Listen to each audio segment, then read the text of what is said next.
Hey, Carter, thank you so much for joining me on my podcast. I'm really looking forward to speaking to you today. Welcome. Thank you. Absolutely. It's good to be here, man. Yeah, so let's jump right into it. I am always excited to talk to people that are passionate about health and wellness because fitness and health and just wellness in general has always been a really integral part of my life. And my podcast focuses around online businesses and personal brands. And when I have health and wellness people come on, it's kind of difficult sometimes to see the separation between creating a successful business and like just being healthy in your life. But to me, the two were always so interconnected for me. Like the better I take care of myself and my body and my mental and my emotions, the better my business and my life goes. So I wanted to start this show by kind of giving you just an open platform to talk about how health and wellness became an important part of your life and how your brand is trying to help people in that aspect of their lives. Yeah, absolutely. So what's funny is like even when you were saying that, I thought about that quote that's like that quote that goes, people will spend their whole life trying to make money and they'll sacrifice their health Just to and try to then buy they'll it back. just to end up trying to buy it back. So Yeah. for me, I have an entrepreneurial dad actually. So he started a business when I was really young and he's always been involved with health and fitness. And my parents are very, very youthful, but they're coming up on 60, but they're still like incredibly fit and healthy. So what's cool for me is that I see the importance of chasing your dreams, making money, finding your passion, but then also being able to enjoy it. Like if he was 60 and his health was completely gone and he like didn't have any of that, then it would almost be like, was it worth it? And so I really like seeing these people that are chasing dreams, chasing passion, but at the forefront of it, realize the importance of health and wellness. Because I am a big proponent. So, not getting off on a tangent too much here, but I have a 3-year-old son. Wow. And so I have this balance of wanting to not only like be true to myself and chase what I'm passionate about, because I think that's going to be important for him to see, but also have this balance of like being able to go play baseball with him or swim in the pool with him. Mm. I never want to be the parent that is like watching from like a lawn chair as my kid like tries to find something to play, or I go to the park and I'm like chasing him around. It's funny because I have other kids come up to me when I'm at the park and they'll be like, hey, where are your parents? They'll be like asking me and they'll be trying to play with me and while I'm playing with my son. So it's always important to me, and that's a really great connection that I have with my parents. They come here and we work out together.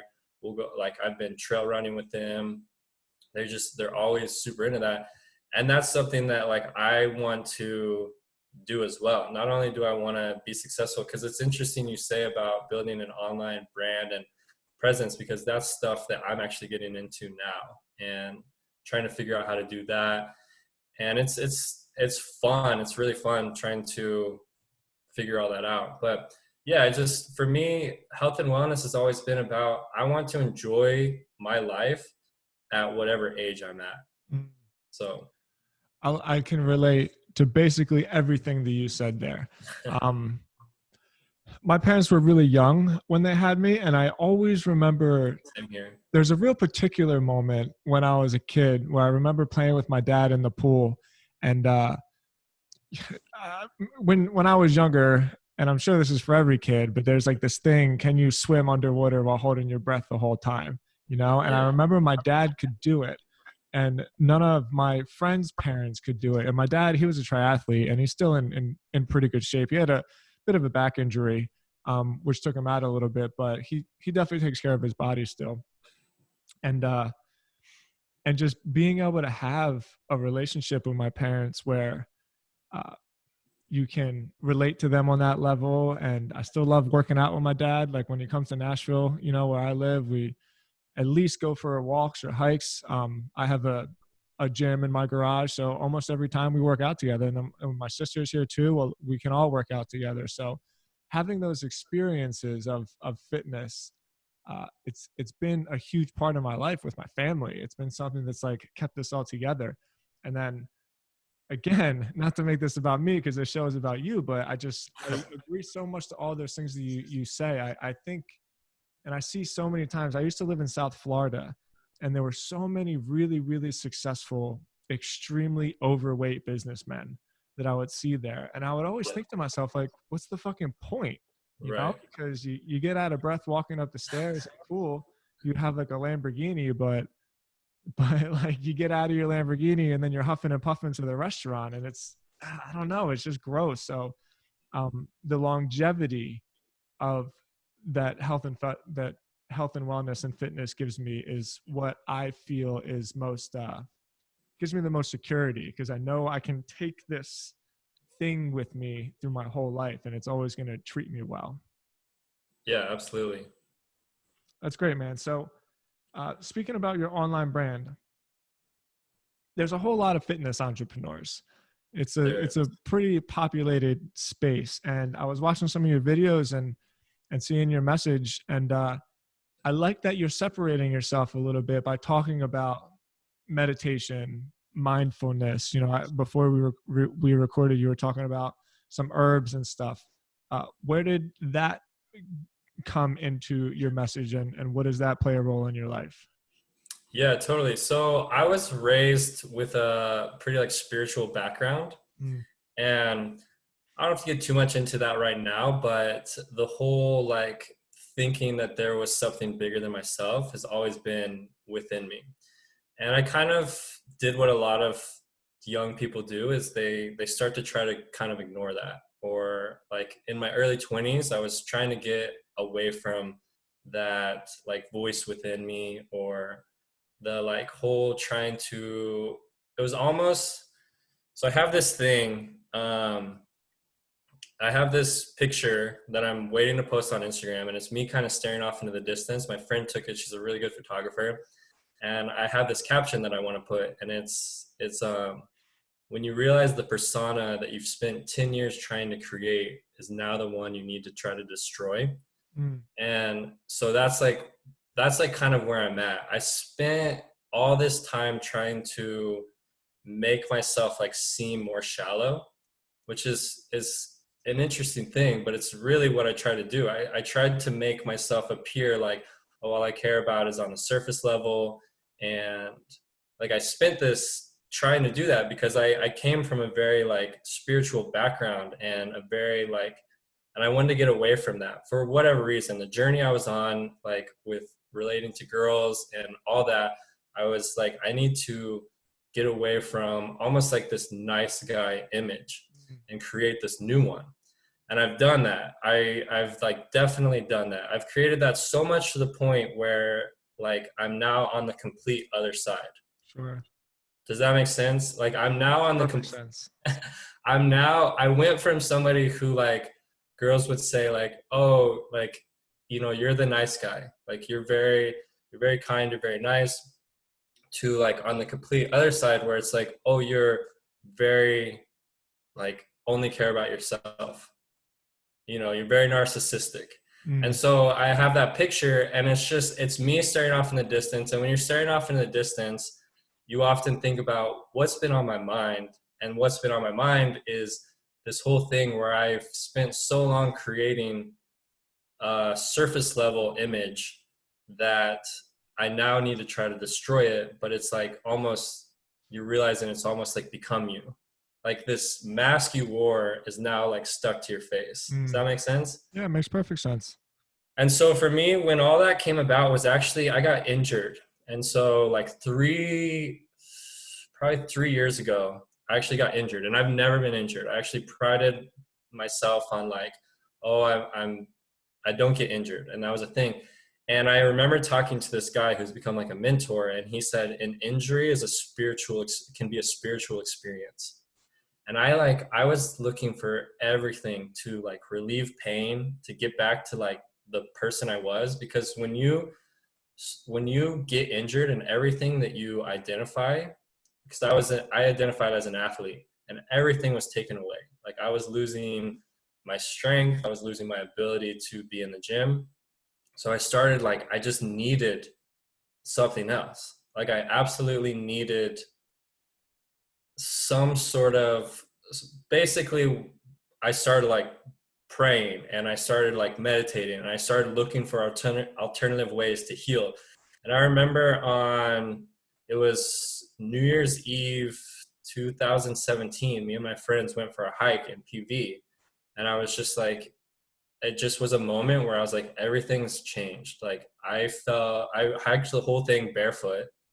I hiked the whole thing barefoot because it just felt so good to be like barefoot on the ground. And Mm-hmm. I was like, okay, everything has now changed. And that was the moment where I like started seeking meditation and getting more into like breath work and holding stretches. So it was that like cliche of losing everything or seeing your identity crash to then go and try to create like somewhat of a new one.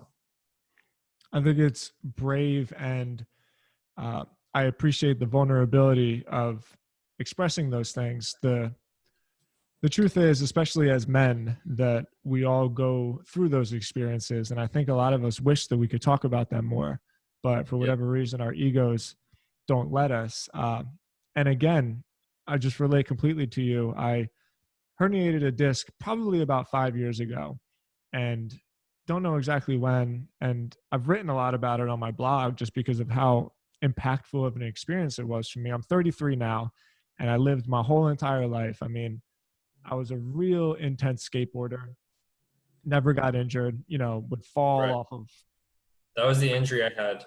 with skateboarding. No, herniated disc. Oh yeah. And it com it brought me to a really dark place because I'm used to being in pain because I've been a lacrosse player and I wrestled, I played soccer, like I've been an athlete my whole life. So Right. soreness and pain never really bothered me, but it was different because the numbness and this awful tingling down my legs was something that you couldn't tough it out. Like I couldn't shake it. It would get inside my mind and make me go crazy. And there would be a couple instances where I just like, I cannot go the rest of my life living like this. And so after years of just muscling through it, I got the surgery, and the pain is gone. I'm really, really happy that I did it, but I'll never be able to really squat heavy weight again. I tried deadlifting a couple times. It definitely aggravated it a little bit, and it's such a different experience to see that I have this limitations on my body, which I always just felt was like indestructible. Like Yeah. I can run for miles, I can do anything, I can out tough any intense workout, I can get through it. And now I don't. And the last year has been very, very humbling and very spiritual in the sense that I've had to discover what else there is about me that I can kind of put my identity on. I always identified with that. When I would meet new people, I know it's my ego, but I would look at them and be like, I can definitely run further than you. Like you'll quit before I quit. I know it. And it would Yeah. give me this thing. And I can't do that anymore. It's interesting to hear you had that same experience. Yeah. Very, very similar experience. And yeah, I mean, for me, it was humbling to the point of like this constant gratitude I now have. Oh yeah, because I'm just not in pain anymore. Yeah, I had the same thing. Like the pain was really intense. It was just so humbling to, I mean, hardly be able to walk, go from this person who identified as an athlete, and like I just put a big emphasis on the way he looked and his health, and then to all of a sudden have that taken away. It was like then I needed to go and like find something else, and that's where that's definitely what started me on the path that I've been on of alternative medicine, Chinese herbs, meditation, breath work, all that stuff. And I still really love movement. Well, what have you learned so far from discovering these other things? So, one of the big things that I've learned is just how powerful our thoughts are and the things we say. And it's pretty crazy because I do this often. I'll look at everything going on in my life and I'll be like, there was a point in time where I like made the decision, whether it was good or bad, or even whether I put into thought of like, what's going to be the consequence of having this thing in my life, and just realizing that so much of even where I am. I remember being like 17 years old and saying to myself, I want to go to school in California and I want to run track. And like, it's so crazy. I decided to go to the school I went to. I got like an offer to run like that summer that I enrolled. And it was so crazy because it was like 3 months earlier, I had made the decision of like, oh, I want to do this. And then I remember being like my senior year of college watching the show Survivor. And I was like sitting there and I go like, I want to be on this show. Like I can do this. I want to be on this show. And then within like 6 months, I was flying out to the Philippines to go like compete on the show Survivor. And I remember being home and being or back, where I grew up and being like, I need to get back to California. I want to live by the water and I want to coach CrossFit because that's just I want to like experience to be the leader and to be outgoing and to have like to live by the ocean. Like that's what I want. And then I've had that for the past 8 years. I've all these things, like so much of the things that has just like come to me has been like I can like vividly remember like thinking on them and being like, oh, I want this. Just And manifesting them. yeah, it's that for sure. And that word gets like a little overdone. So I was trying to like say that without, like painting too much of that picture, but it's really crazy. I mean, it's actually so crazy. So as far as the online business thing goes, I'm trying to create something to work with firefighters, and it's like a fitness program through an app.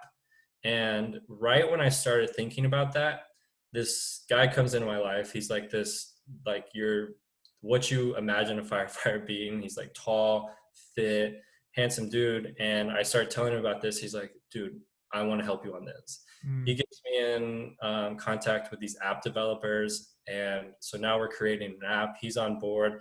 And it's just crazy so that's something that I learned. I remember on that hike that I told you about, I was like, I just started thinking like, I am the creator of my destiny. Like there's things that can happen, yeah, like that injury, but I get to choose how I like respond to that. And that's really becomes the outcome of my reality. And so it was that like that experience right there was kind of the turning point of me being like, all right, I need to be aware. And you can be aware of it and it's still like doesn't I won't say doesn't always go in your favor, but you can think like, oh, I want this, and then you get it and you realize that there was like more attached to it. Mm-hmm. Yeah, I hear what you're saying. Where that whole concept of manifesting your reality gets a little like woo woo, right? Yeah. But I think I personally think it's a bad idea for anybody to discredit the notion that thoughts are things that have an impact on the world around you. There's no question that what you focus on is what you get, whether that's something that you're fearful of. I think the greatest example that I heard that always put it into a little bit of like a practical notion for me is um, race car drivers. They have to train for when they spin out. If they're afraid they're going to crash, you can't look at the wall. You have to look at where you want to go, and Yeah. and it's amazing because it's your body responds to your focus. And so they say like you're looking at the wall because you don't want to crash into the wall, and what happens is you crash into the wall. But if Yeah. you look at the place that you want to go, your reality will like shift you there. And and I am totally on board and in agreement with the notion that what you focus on is what you get in your life. Is there something higher that is playing a role on that? Who knows? I don't even try to think about that stuff anymore because my nimble little brain can't comprehend it. But I would rather choose to believe that there may be, as opposed to there definitely isn't. because like there's nothing, I get nothing out of just discrediting the idea that something may be helping me to get to where it is that I want to go. So I I hear you. It can be like awkward to bring that stuff up and think that people are going to like scoff at you, but I think that the people who are doing the scoffing are actually just kind of fearful, Yeah. because then it means that, I think Will Smith said it best. I heard this thing with Will Smith where it's not your fault, but it is your responsibility. So if something happens to you, it's not my fault, but it doesn't mean that I'm not responsible to get back to the place that I want to go. And I think that is really, really good stuff to talk about because it can help people. Yeah, totally. Yeah, I agree with that. And it's just it's walking around. So like if you have this thought of like I'm going to create this business and you just know that you're going to create that business, you're going to walk around and you're going to be more willing to talk to someone about that Hmm. business, or you're going to be more willing to go like, you know, watch videos on guys who have created this business. Like you're going to start, I think like the misconception can be like, oh, I have this thought, now I'm going to sit back and wait for it to come to me. It's not like that. Yeah. No. And it's more like, so like when I decided I want to be on Survivor, I had to go out and like send in a video, you know, or when I decided that I wanted to make this fitness program, I met a firefighter, and one of the first things I talked about was this thing that I wanted to create. Hmm. That's something like if I had been in my head like maybe it would be cool, you know, I'd tell him like, oh, like, you know, I kind of got this idea. He might not be like, oh, this guy's serious, I'm gonna go help him. It'd be like, oh yeah, like, you know, good luck with that. So I think like the whole going into anything with the energy of like, oh, I'm doing this, and then that's going to make the pieces around you like fall together. Totally agree. 100%. Um, okay. I want to talk about the firefighter app a lot because EMTs and first responders have been in my life a lot since I was a kid. It's basically something that I'm really passionate about as well. But before we do, there's another topic that I wanted to touch on because I saw in your videos and in your content, um, you have some views about testosterone, and Yeah. I there was a company that I invested in slash worked in called Keep Me Prime, and there was a lot of information that I learned while doing that about the falling testosterone levels in men over the last 20 years, and who knows what the reasons for that may be, uh, Yeah, it's but scary. yeah, but like it's valid, it's really happening, and it can be kind of a taboo subject.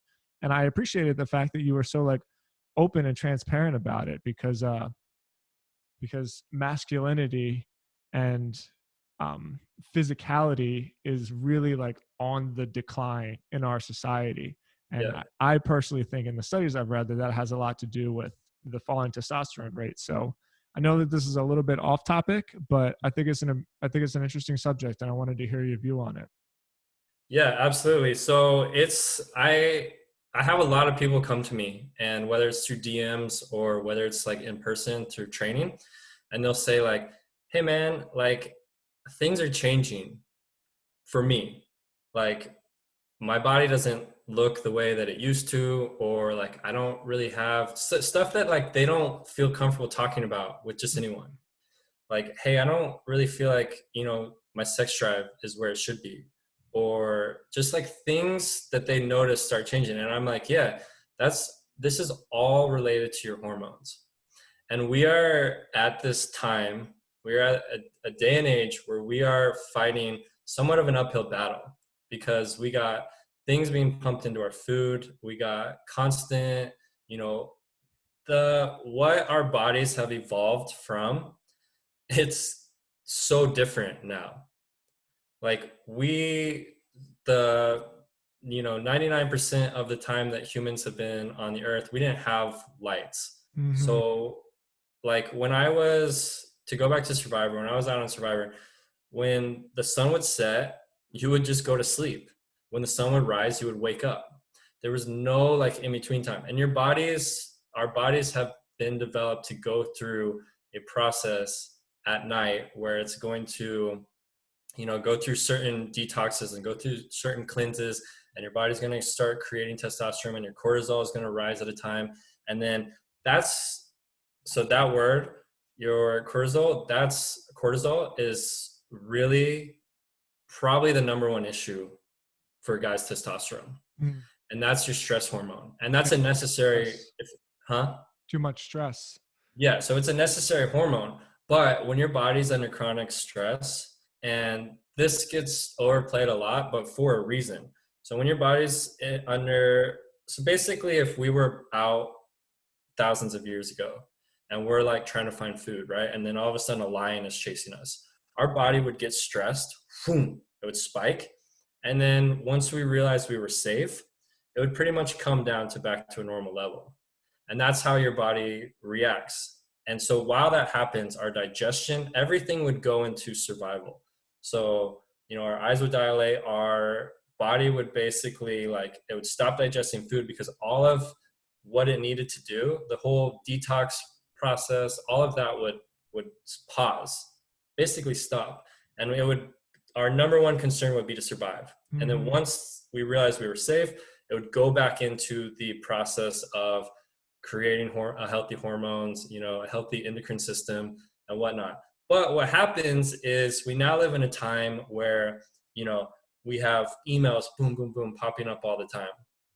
We have, stress coming from the food we eat. Like there was no fast food back then. So that's another stressor. We have stress because we think, oh, I didn't do this today, or, I didn't get my workout in today, therefore I'm going to get fat. And that's playing in our head. That's chronic stress. And that is going to jack up your cortisol levels. And as your cortisol levels start to constantly rise, your testosterone is going to constantly go down, along with other things. I mean, if your body is constantly thinking that it's under attack, it's not going to digest. It's going to hold on to food. It's a survival mechanism. It starts holding on to food because the other thing that a long time ago we would have been in trouble about is starving. It would have been death from a predator or our environment, or starvation. Mm-hmm. So our bodies have ways to react to stress. And one of that is holding on to fat and food and storing it. But if you have a person who's 100 pounds overweight, they're chronically stressed, then their body starts to hold on to weight. Yep. And so then I try to tell people it becomes this like cause and effect situation. Like your body's going to have a better functioning endocrine system when it has a healthy body fat percentage. I saw this study and it was every 1% over a healthy body fat percentage, there was a 2% decrease in testosterone. Wow. So as your body starts to gain weight and get fat, your testosterone starts to go down.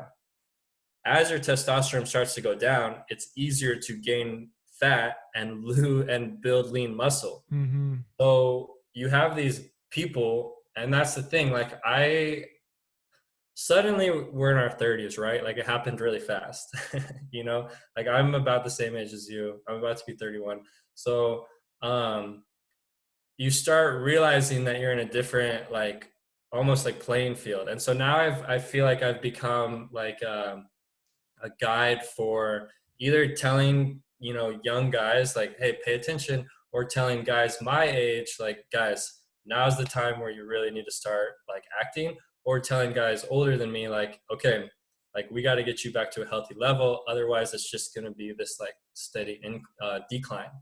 And so I'm really into natural hormone therapy, I would call it, like figuring out ways to naturally raise your testosterone levels, because I see what a healthy endocrine system, how it plays this giant role in everything else, whether Mm. it's so, and that it's another cause and effect thing. Like even your sleep, a person with a healthy hormone level is going to have a better night's sleep.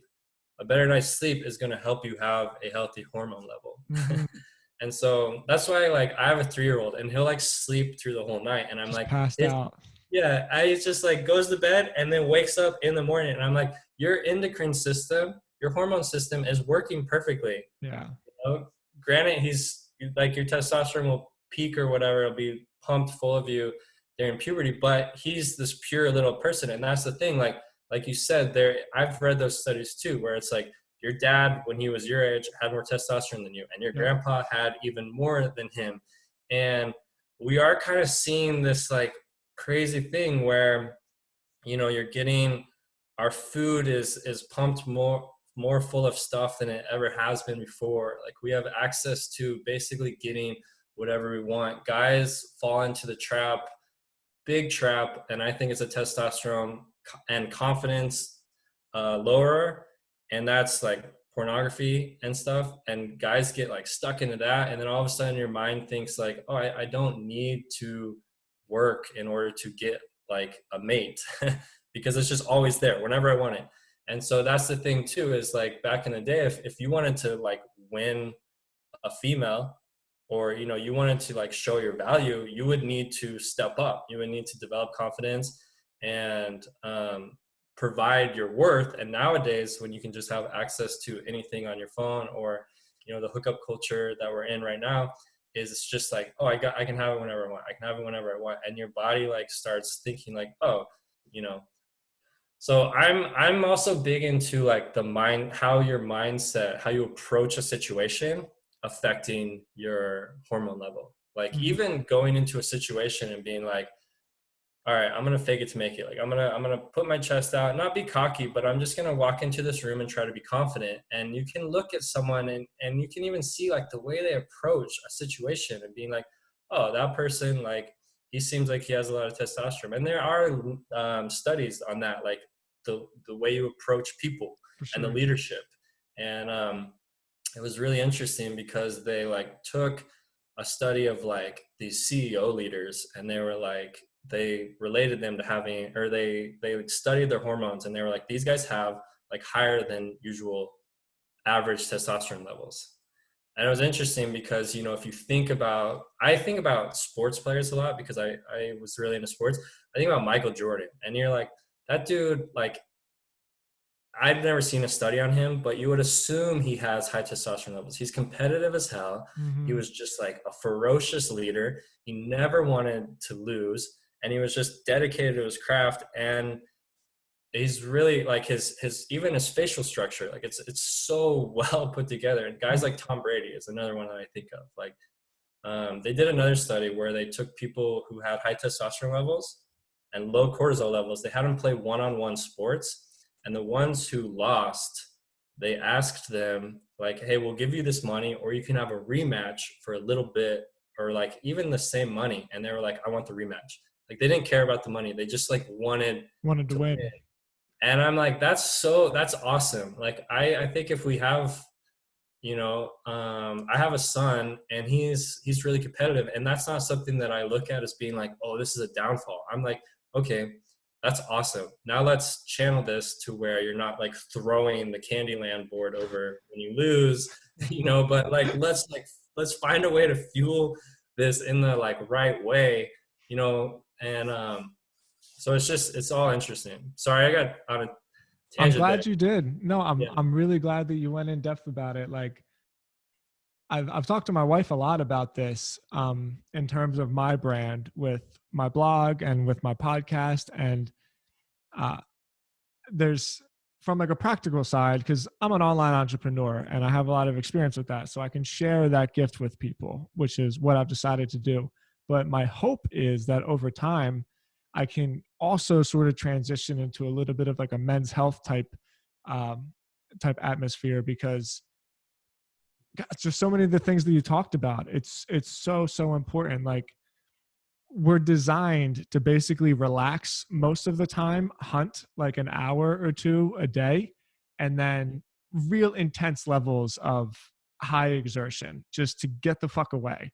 And Yeah. that's what our endocrine system is designed for. Like cortisol and adrenaline aren't designed to for anxiety. You know, like anxiety is just a byproduct of not having something like that in your life. And so you have all this extra angst that you don't know what to do with, because there's all these signals telling you all the time that I'm in danger, I'm in danger, I'm in danger. But in reality, like we're not. We're safer than we've ever been.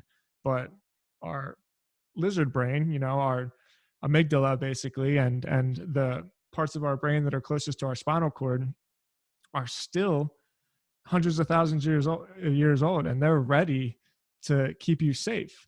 And so Yeah. like this anxiety that we have all the time, especially as men, obviously women too, but you know, I'm a man, so I relate more to the Same stresses here. of a man.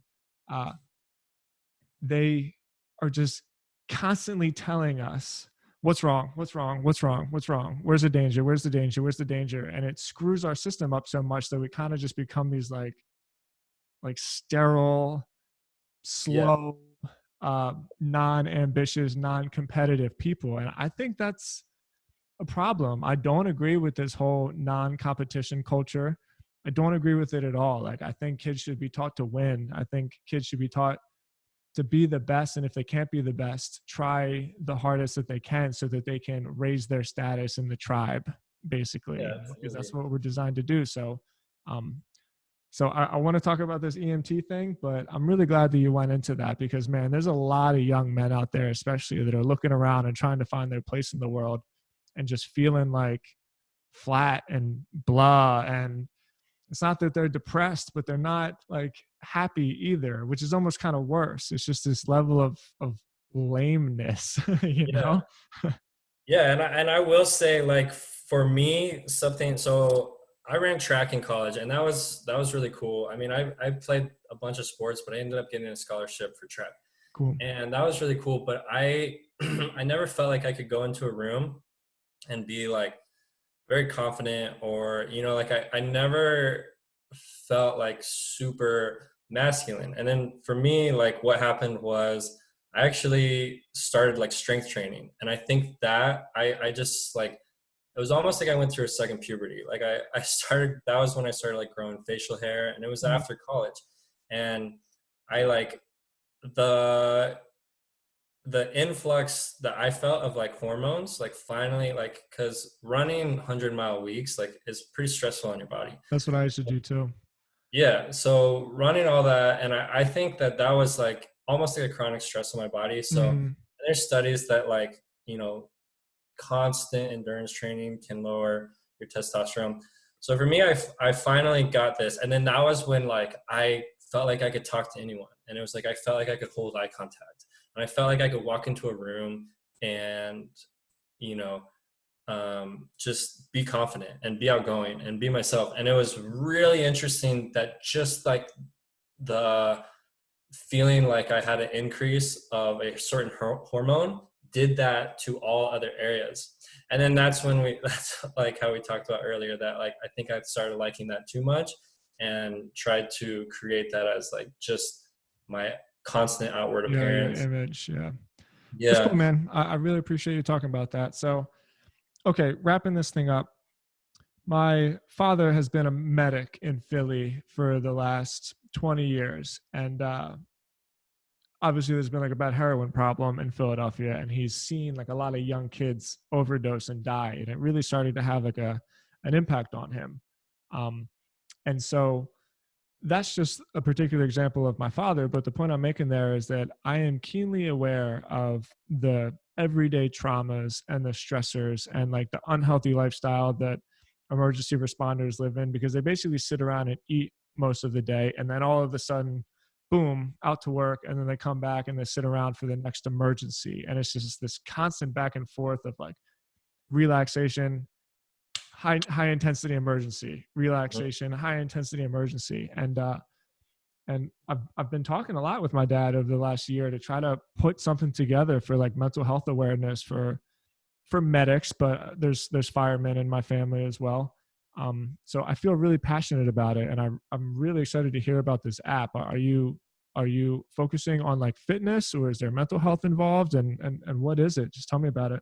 All of it, yeah. So the app is really just a portion of the actual business, but it's called Functional Hero, and same, like, exactly what you just talked about, in the fact that we realize that there's so much that goes into health of a firefighter, a nurse, a police officer. Hmm. And that's the thing, you're right. So what happens a lot is you see these incredibly traumatic experiences, and then they hang with you. And when your thoughts go back to them, it stirs in you a stress that it's like it's still happening. So when you see, so I'm an EMT, and hopefully one day be a firefighter. And so I remember people saying like guys have a really hard time with this, especially when they become fathers. And I'm like, well, why is that? And they're like, because you'll roll into a call and it'll be a 9-month-old baby that stopped breathing.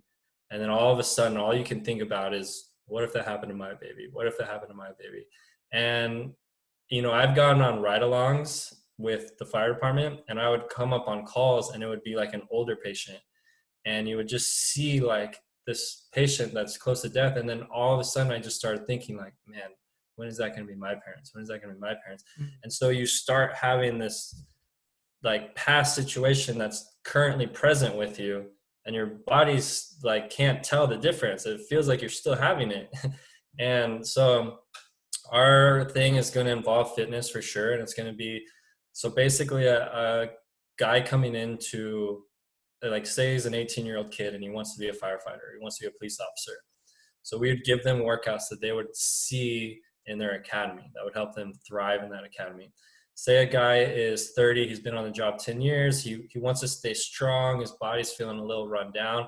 They would have specific workouts designed for not only who they are as a person, but also how they're feeling that day. Like say they answer some questions and it's like, I've been on 4 days of work, I'm completely exhausted. Okay, you're going to do stretching and breath work.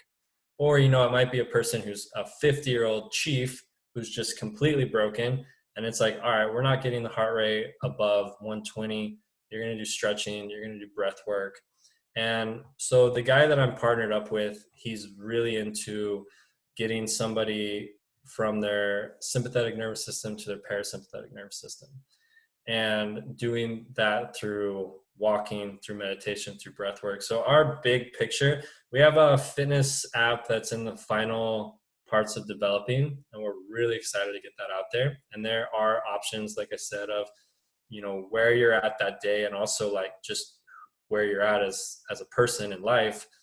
And then we want to eventually get into more of a bigger business picture where it's like, we even want to do like seminars, and that would be like something big would be like, how do you deal with stress that you see all the time? Or, like even relating the nutrition, like you said, a big thing with that, industry is like, a cop might be up all night and there's only so much that they can eat, and your Yeah. body is really not designed to be eating at night, but then you start snacking.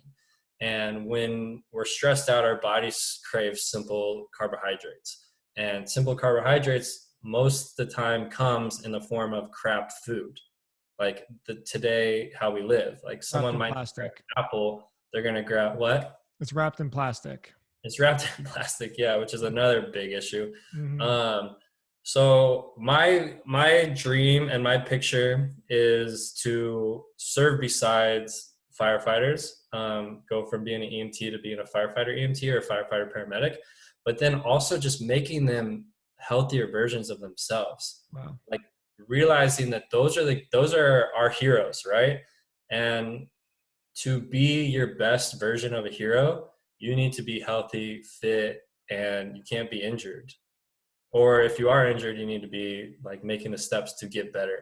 So we have a big picture of all of that, and it's pretty cool to see it coming into wraps. And also, like I know so many firefighters just from being a fitness instructor, and I tell them about this idea, and they're like, "Oh my gosh, that's awesome! We need that." So It definitely is needed. And I certainly commend the idea. You said it's Functional Hero. Is there a website for it or anything I could put in the yeah, show notes? yeah, functional. We got a website, and then the Instagram is Functional Hero. Okay. Where content is about to come out. We've filmed it, and then we're just doing the voice cues of the movements and the final stages of it. So Yeah, I love that. I'll make sure I link all of that into the show notes, so that people can check it out when they listen to the podcast. Um, okay. man, Carter. Okay, thank you so much for joining me. Last question: what does success mean to you? I think so. That's something that I'm really trying to learn Mm, right now, because I feel the call to, man, when you say what does success mean to me, all I can think about is like basically my son. And I feel that I need to chase the best version of myself so that he can look up to that. That's the best thing that I can do for him is chase the best version of myself. Try to be the best son that I can be. Try to be the best, you know, if I'm going to go into this entrepreneurial thing, trying to be the best entrepreneur I can be. Try to be the best father I can be. Try to be the healthiest version of Carter, basically. Mm. And if I could do that, if I can, you know, at the end of my life, like I don't think that I'm going to be contemplating all the money that I necessarily made. I think I'm going to think about the impact that I had. It's really interesting when that quote of, um, you know, I spent a lot of times in hospitals, and the thing that people want to talk about the most at the end of their life isn't all the things that they've done, it's the things that they wish they had done. So I'm kind of like at this point in life where I'm contemplating being 90 years old and thinking about the things I wish that I had done. And that's a tough question. I think it means something different to everybody, and that's why I Yeah, like to ask it. But I love that you brought your son involved to that. Um, I think there's a lot of people that can relate to that for obvious reasons, and that's really beautiful. So, so Carter, thank you so much for your time. We didn't know each other at all before this yeah, podcast, and I wasn't really sure what to expect. But next time I'm out in LA, we definitely got to get together sometime because I think that we relate to each other on a lot of levels. So again, absolutely. I appreciate your vulnerability and your insight, and thank you so much for joining me on my show. You're welcome. Thank you for having me. Great. So everybody listening, I'll make sure the Carter's Instagram, I'll make sure the Functional Hero Instagram and the website is linked up in the show notes. If you want to support the show, leave me a rating on iTunes, subscribe. It's the best thing you can do to support me. Carter, once again, thank you so much, brother. Let's do this again soon. Definitely. Thank you. Later.